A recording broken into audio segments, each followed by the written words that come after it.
This is my city, in 2026. I want you to see this before I say anything about it, because the seeing is different from the hearing described. The map it looks like the city I know. The grid is the same grid. The streets run in the same directions. The rivers are where the rivers are. The island is the island. And yet, this is 52nd Street. The famous store used to be here. It isn't. I want to tell you about Sunday. The Maps application had been on the device since the beginning. I had seen it in the grid of small squares, the icon with the shape of a location pin, which the notebook identified as a stylized marker for a place on a map. I had been saving it, the way I had been saving certain things, the search, the YouTube, approaching them in order rather than all at once. The approach of someone who knows that the device contains more than can be processed in a single encounter, and who is building toward the most disorienting things gradually. The Maps application is, in some ways, the most disorienting thing I have found in the device. Not because it shows me something frightening, because it shows me something so familiar, from so unfamiliar a position, that the familiarity and the unfamiliarity produce something I do not have a good word for. I opened the Maps application on Sunday afternoon. What appeared? A map of the world. The whole world, visible on a screen approximately the size of a large magazine page. Not in the abstracted way of a classroom globe, with its approximate coastlines and its simplifying generalizations. In the specific, precise, satellite view way of someone who has looked at the Earth from space and recorded what they saw. The Earth from space. On my kitchen table. I touched the screen and moved toward New York. I described, in episode 2 of the First Time series, the view of New York from 8,000 feet. The grid, the rivers, the specific shape of the island made legible by altitude. The satellite view on the Maps application is from much higher. I cannot tell you the exact altitude. The notebook does not specify. But the quality of the image suggests a height from which the individual streets are visible, but not the individual people on them. The height of something that has been put above the atmosphere, above the clouds, specifically to look down. The satellite view of New York from the Maps application, the grid, more perfect than I can see it from 8,000 feet. From 8,000 feet, the grid has the quality of a pattern that the eye assembles from elements. From satellite height, the grid is simply the grid. The regular intersections of numbered streets and avenues, the lines of the island, the organic irregularity of the pre-grid streets in the southern part of the island that I described from the bridge in episode 15. The park. Central Park from satellite height is a rectangle of green in the middle of the gray of the city. Green and gray, the two colors of New York from above. The rivers, silver. The Hudson and the East River, the specific silver of water seen from great height, not the complex blue-green-brown of water seen at eye level. Silver, with the tiny marks of ships on it, ships so small from this height that they are visible only as shapes. The bridges, fine lines across the silver rivers. The Brooklyn Bridge, which I have walked, which I put my hand on, which I know the wire of, from satellite height is a fine line connecting two gray masses. Everything I know, everything reduced to its shape from far above. I sat with this for a moment. Then I typed my address. West 54th Street, my building number. The device moved, animated, the map flowing toward the specific location I had typed, and settled on a block in Midtown Manhattan between 8th and 9th Avenues with a specific building highlighted. My building. From above, a rectangle of slightly darker gray among the rectangles of gray that make up a block in Midtown Manhattan. Approximately the correct shape and size for the building I live in. I cannot perfectly calibrate the rooftop view to my interior experience of the building's dimensions, but the shape is right. The position relative to the neighboring buildings is right. I live there, in the gray rectangle, in 2026. I moved the view, learned the controls, which were similar to the camera controls, the spreading and pinching of fingers to zoom, and I zoomed in as far as I could go. The rooftop of my building appeared. The rooftop I have never seen. The roof that Mr. Kozlowski goes to in his coat to adjust the antenna. The roof that is above me right now as I sit in the kitchen. From the satellite, the rooftop looks like a rooftop. Tar paper and the specific shapes of rooftop infrastructure. An antenna, or something where an antenna might be. The edge of the building, the street below. I zoomed out a little. My street from above. A stripe of slightly lighter gray between two rows of buildings, each row casting its shadow in the specific direction of the sun at whatever time the satellite captured this image. Cars on the street. Very small. 2026 cars. I could not make out the specific models, they were too small, but the shapes were different from the cars I know. Longer, perhaps. Different lines. 2026 cars on my 2026 street. And then I switched to something the device offered. Street View. Street View is the thing in the Maps application that I found most extraordinary. Not the satellite view. The satellite view is remarkable, but it is the aerial view I already understood from the airplane. The director's view. The view from above that shows you the shape. Street View is different. Street View is, someone drove a vehicle through every street in the city. In most cities, the notebook implies, in much of the world, with cameras mounted on top of the vehicle, taking photographs in every direction continuously as the vehicle moved. The result is a record of what every street looks like from the perspective of someone walking or driving on it at the time the vehicle passed. This record is in the device. I can enter it. I touched the icon that activates Street View. The satellite map was replaced by a photographic image, a view of a street from eye level, in color, with extraordinary detail. I was standing on West 54th Street in 2026. The street was familiar in its layout and deeply strange in its contents. The buildings were mostly there. The shapes of the buildings were recognizable. Some of them were the same buildings I walk past every day, but the surfaces were different. Different signage, different wear, different repairs, different windows. The accretion of 77 years on the facades of the buildings. The cars, completely different. The shapes, the sizes, the proportions. The cars of 2026 are not the cars I know. The people. Visible in the photograph, but blurred. The device had done something to the faces and license plates of the people in the Street View images, made them indistinct, removed their identifying features. For reasons of privacy, the notebook section on Street View mentioned. The people of 2026, walking on my street, their faces removed from the record. This detail moved me in a way I did not expect. The blurred faces of 2026. I want to spend some time on the blurred faces because they are not a technical footnote. The device erases the faces of the people in the Street View photographs, not accidentally, deliberately. Someone decided that the people walking on public streets should not have their faces preserved in the device's record without their knowledge or consent. Someone decided that being on a public street does not constitute consent to being identified in a permanent, searchable, global archive. I described in episode 2 my decision not to photograph the man on the steps, the man whose private expression the telephoto had made available to me from 60 yards.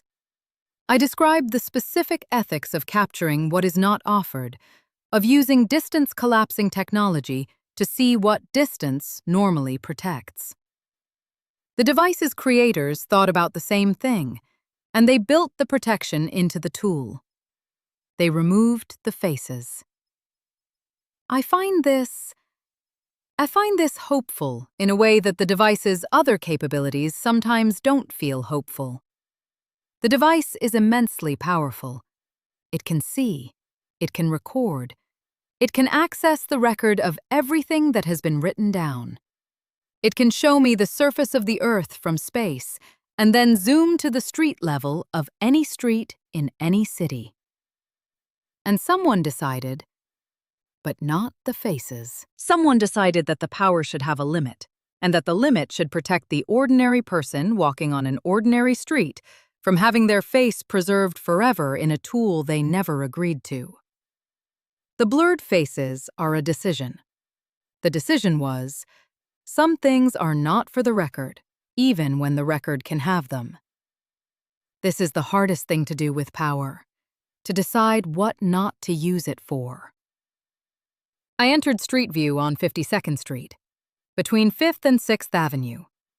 The street that was, in 1947, Swing Street, the half-block of jazz clubs that I described in Episode 7 of the First Time series. The street that was still there in 1949 when I walked past it, with Parker playing in my ears. The street that would close by 1950. What Street View showed me? The famous door. Not there. The building is there, a building on that spot, but it is an office building. The specific signage and architecture of an office building, the kind of building that exists to contain offices rather than music. Clean, bland, functional. The Three Deuces, a different business. I could not make out the name from the Street View image. The resolution was not sufficient to read the small signage, or the angle was wrong. But not a jazz club. Something else. The Onyx. I could not locate it precisely. The street numbers were different from what I remembered, or I was slightly off in my mental map of the block. I moved the Street View along the block, looking. What I found instead of the clubs, offices, businesses. The ordinary commercial life of a midtown Manhattan block in 2026. People walking with blurred faces, cars parked, delivery trucks. The ordinary. Not the music. The music was here, and then the offices came and the music moved. I knew this from the search in Episode 4. I knew from the historical record that the clubs closed, but the Street View made it. Present. Not the knowledge of closure, but the visual fact of what replaced the closure. The specific office building on the spot where the famous door was. I stood in the famous door in my device. The famous door is not there. I typed, Ebbets Field, Brooklyn. The device moved to Brooklyn, to the specific location in the Flatbush neighborhood where the Brooklyn Dodgers played, where Jackie Robinson played, where 26,623 people came on April 15th, 1947, many of them to see something that had never happened before. From the satellite, a block of buildings, apartment buildings. I could see the shapes of the rooftops, the regular pattern of residential construction. Not a stadium, a neighborhood. I switched to Street View. Apartment buildings, a sidewalk, trees, the specific trees that apartment neighborhoods have, planted in sidewalk cutouts, the urban version of the tree. Children's equipment in an open space, a bench. An ordinary neighborhood, on the spot where Robinson stole home. Ebbets Field was demolished in 1960, the search had told me. The specific structure, the seats, the field, the specific geometry of a baseball stadium where a specific thing happened on a specific Tuesday in April, demolished. Gone. Apartment buildings in its place. People live there. In the apartment buildings on the spot where Robinson played. The people in the apartments do not necessarily know what stood there before them. The children on the equipment may not know that on this ground, 77 years ago, a man played baseball in conditions designed to make him fail, and did not fail, and changed something. The ground is the same ground, The ground remembers nothing. The people on the ground remember or do not, depending on what they have been told. I went back to West 54th Street, to my specific address, in Street View. What I saw? My building. Recognizable. The shape is right, the position on the block is right, the number of floors is right. The building is there. But the building is not the same. The facade has been repaired, or repainted, or the specific weathering of 77 years has changed its surface in ways I can see even from street view. The windows are different frames, probably different glass, the specific windows of 2026 replacing the windows of 1949. The door, different. The specific door of my building in 1949, which I go through every time I come home, which I know the specific sound of, the specific weight of the handle, the way it catches slightly in cold weather. That door is not in the Street View image. A different door. The door of 2026. The building is there. The building I know is not there. Both statements are true. The building persists. The building changes. 77 years of persistence and change, and the result is the same building, a different door. I stood in Street View in front of my building. My building in 2026. The building in which I am currently sitting in 1949, looking at the device. Both. I had searched for Manny's in episode 4 and found nothing. But with the Maps application, I had a different tool. I opened the Maps application. I typed the address, not Manny's by name, the address of the building where Manny's is. The device showed me the building. From above, and when I switched to Street View, from the street. The building is there. Of course the building is there. It is a building. Buildings persist. The street-level facade in Street View showed me the building, with a business in the ground floor space where Manny's currently is. A different business, not Manny's. I could not read the name of the business from the Street View image, the resolution again, or the angle. Something. In the storefront where Rita brings coffee without being asked, where I sit at the corner table on Tuesdays, where the condensation forms on the cold window. In that storefront, in 2026, is something else. Something that is not Manny's. This I had known would be true. I searched for Manny's and found nothing. Businesses close. The world of commerce changes. The specific coffee shop where I spend my Tuesdays is not a thing that necessarily persists for 77 years. But seeing the storefront, the actual storefront in Street View, the place where the door of Manny's currently is, showing me instead a 2026 business whose name I cannot quite make out, this was different from knowing. The knowing had been abstract. The Street View was the specific. The door of Manny's in 2026 is not the door of Manny's. I have been thinking about the difference between the search function and the Maps application, because they both show me 2026, but they show it differently, and the difference matters. The search shows me what was written, the specific things that were written down and preserved, the historical record, the documentation, the named and catalogued and preserved.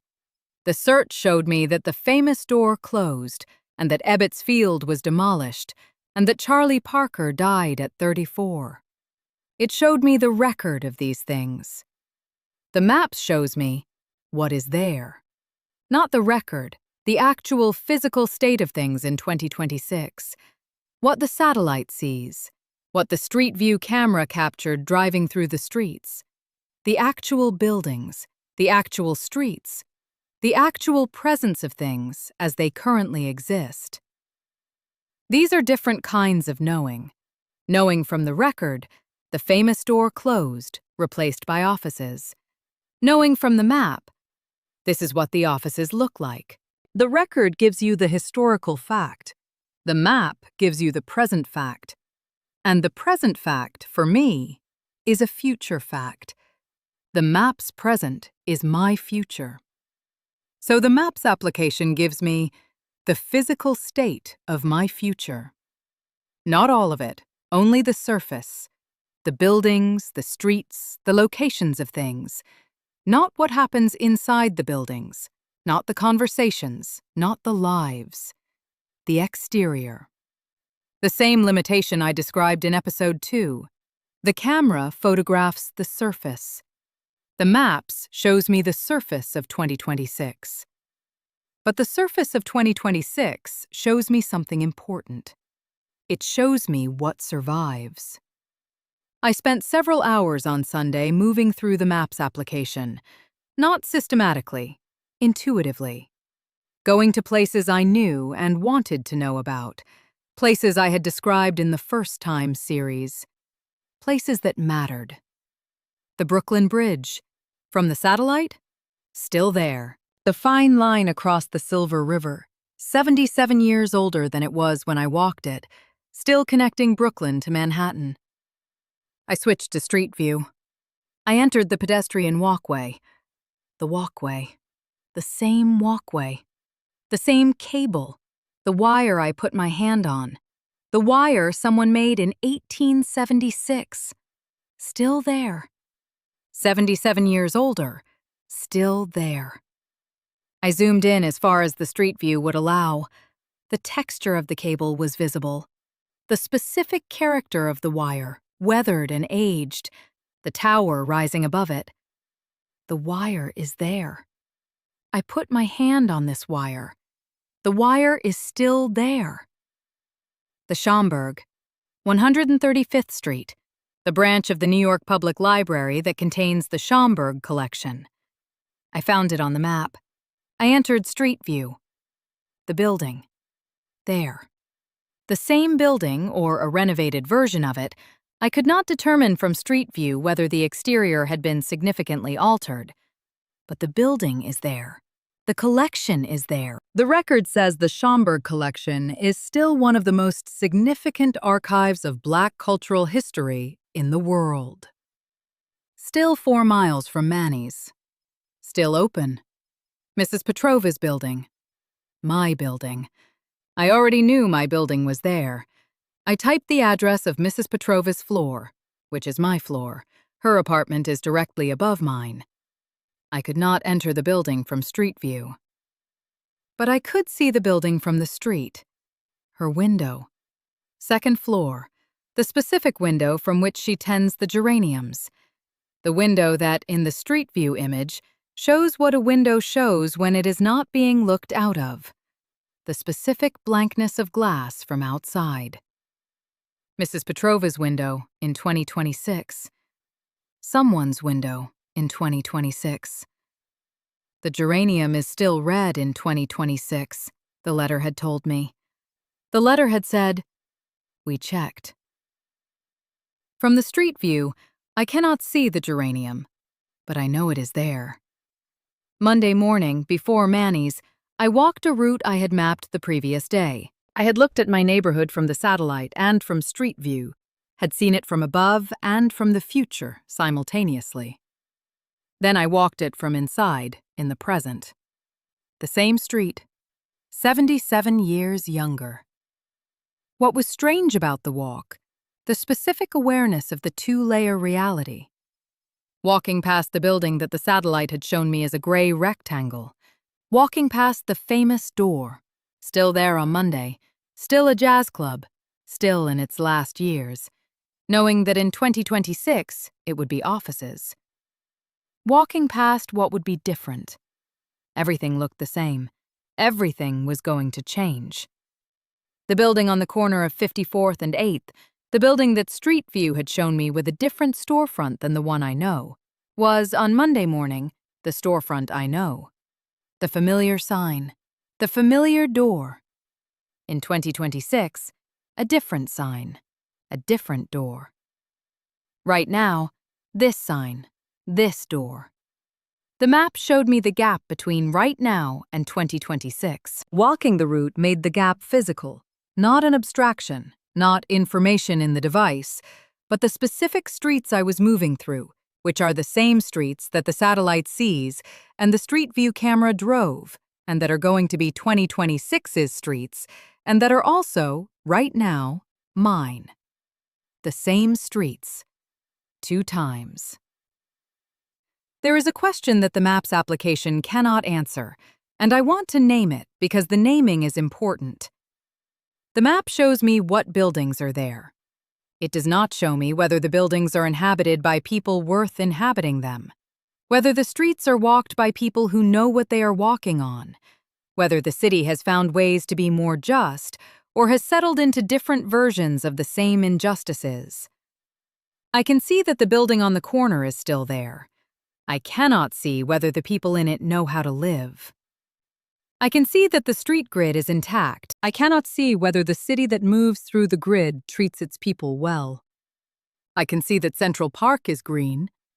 I cannot see whether the park is available to the people who need it, or has been slowly made inaccessible in the ways that public space is slowly made inaccessible, when money decides what public means. The map shows me the surface. Justice does not appear on the surface.